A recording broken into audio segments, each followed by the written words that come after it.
Hi, I'm Reiva with Makeup Designory. Simplicity was the catchword of the 1940s.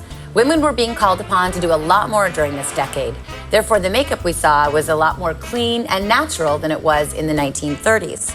Ava Gradner, Lana Turner, and Rita Hayworth are all classic examples of beauty makeup that we saw during this era. This is my model, Gretchen, and today I'm going to show you how to do a 1940s makeup application. The first step, as always, is prepping the skin. And to do this, I'm using mud primer and one of my sponges. I'm just evenly applying this primer all over her face. So I'm going to mix WB3 and CB2 together to get her skin tone. I'm using the 940 foundation brush. I usually start by applying right under the eye and moving outward. And don't forget to base out those eyelids. Get that ready for the eyeshadow application. I'm loading up my fan brush with the buttercream powder, and I'm just gonna lightly dust it down the T-zone. For the brows, I'm gonna use the 210 angle brush and a little bit of my espresso eyeshadow. Brows of the 1940s were slightly more natural than they were in the 30s. They weren't as thin or as fine, so we can be a little bit generous with this. So the trick here is to match the second eyebrow with the first. So use this one as a guide. The eyes that we saw in the 1940s were kept really clean and bright.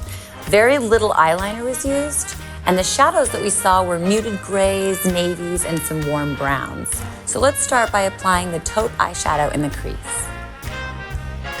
I'm starting by applying the shadow to the outer corner of the eye and blending it over the lid. I'm using my 800 brush because I want it to be very diffused. Once the color is distributed onto the lid, I like to go in circular outwards motions to blend it in. I'm just going back and forth, making sure that that application is even on both eyes. Just to give it a little bit more depth. I don't want it to be a smoky eye, I want it to be clean and bright. So I'm only gonna use a teeny bit of this Smoked Sapphire using my 800 brush. So after I have that on there, now I'm just gonna blend it all out. Diffuse those edges and make it look as soft as possible. So before I go ahead and put in my highlights, I just wanna give her a very, very subtle drop shadow along the bottom, and I'm gonna use the Smoked Sapphire and my 210 angle brush to do that. I like to start at the outer corner and hug the bottom lash line as much as possible.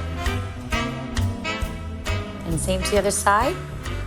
Starting on the outer corner, working your way in.